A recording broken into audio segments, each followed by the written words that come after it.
friends, I'm back again, 10 minutes later. Am I filming 2 videos in the same day with the exact same makeup? Yes. Did I change clothes? Yes. Just to another New York sweatshirt. I really want to go to New York, if you can't tell. So today I'm going to be talking about my February wrap-up and my March TBR because... I don't know why I did because. This is a pretty normal, expected thing. Usually I have my books stacked up and I just go through them. I read 9 books in the month of February, but I just wrote them really sloppily on the back of my library receipt because it was from the library, so I don't have all the books with me, and a lot of them are just going to be pictures. But that's okay, because reading is reading and free is free. So the first book that I read in February was The Bad Beginning by Lemony Snicket, because I'm finally starting... I feel like I've already talked about this. Did I already talk about this? I don't know, we're gonna pretend like I didn't. First one that I read is Bad Beginning by Lemony Snicket, which is the beginning of the Series of Unfortunate Events series, and I want to watch the Netflix TV show, and I'm real bitter and stubborn about reading books first, whether I have any interest in them or not. So it's like, it's a classic, but it's never one that I would have picked out for myself probably if there wasn't a show based off of it. So I gave this book a 3 out of 5 stars. It was a book. It didn't like scream to me or anything, but it was a book, so. The second book that I read was A Gathering of Shadows by V.E. Schwab, and I gave it a 4 out of 5 stars. I liked it more than Darker Shade of Magic, which is always important. You should always like the next book more than you like the first book. It should just be like a growing love of books. But this book was so good, man. So good. I only gave it 4 stars, but it was so good. 5 stars are reserved for like...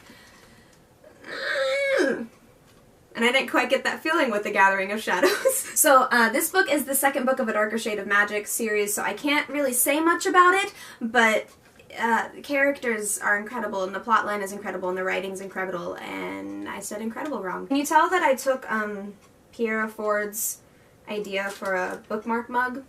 I think this is the exact mug that she used too from the Fairy Loot box.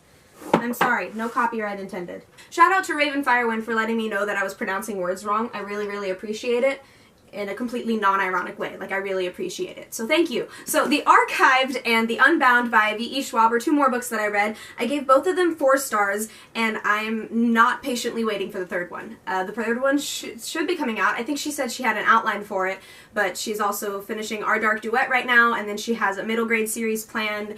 And so, you know, I'm just not patiently waiting for more of a Wesley Myers fix, but oh well. So basically there are keepers, and their job is to keep dead people from getting out into the real world. And so there's archives, and that is where all of the bodies are kept, but it keeps your memories, so your memories are preserved, but your body kind of just stays in like a morgue type situation, and the crap goes down. That was a horrible explanation. Next, I read This Savage Song by V.E. Schwab, and I gave this book a 4 out of 5 stars, but I am 99.99% sure that Our Dark Duet is going to be 5 stars. She's just been talking about it a lot, and she said that it's darker, and I'm just real pumped. August Flynn is my actual child. So the plot of this book is that there is a monster that wants to be more human, and then a human that doesn't want to be more monstrous, but she wants to be seen as very strong, and is in no way afraid to get what she wants and do what she has to do to get it. So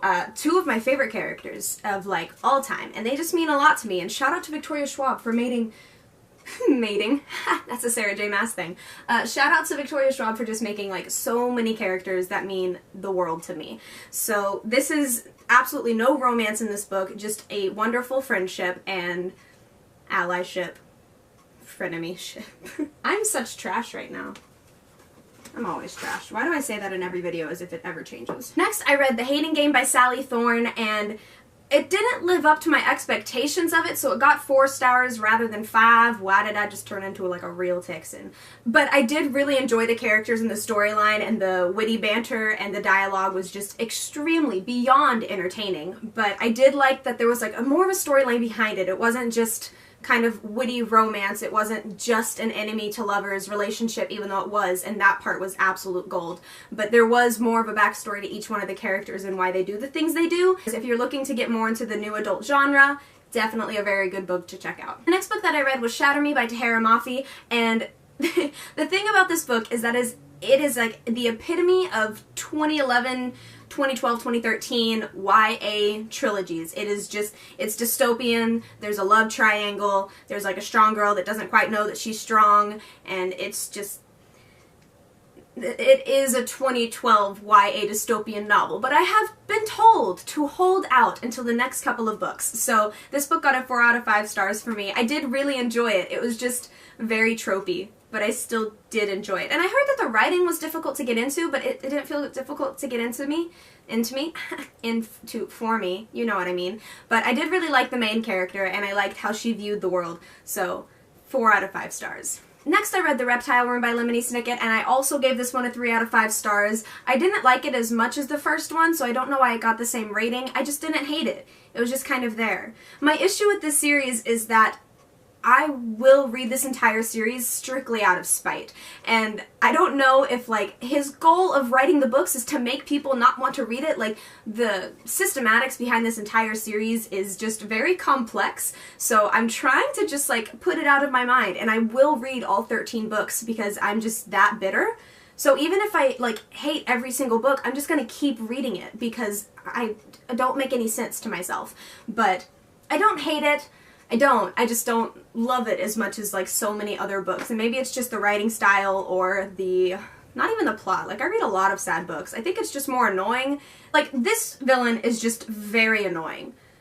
There's some villains that I don't necessarily root for, but I'm like, wow, you're a great complex character. Still murder, but a great complex character. Did anyone get the Brooklyn Nine-Nine reference? I don't know. But, like, some villains are just so good, and they're just, like, so villainous, and I'm like, yes, you're evil, but you're, like, so evil, and it's just very entertaining, and you're like, great, congrats on being evil. But Count Olaf is just real annoying. And lastly, I read A Conjuring of Light by Victoria Schwab, and this book is just so good.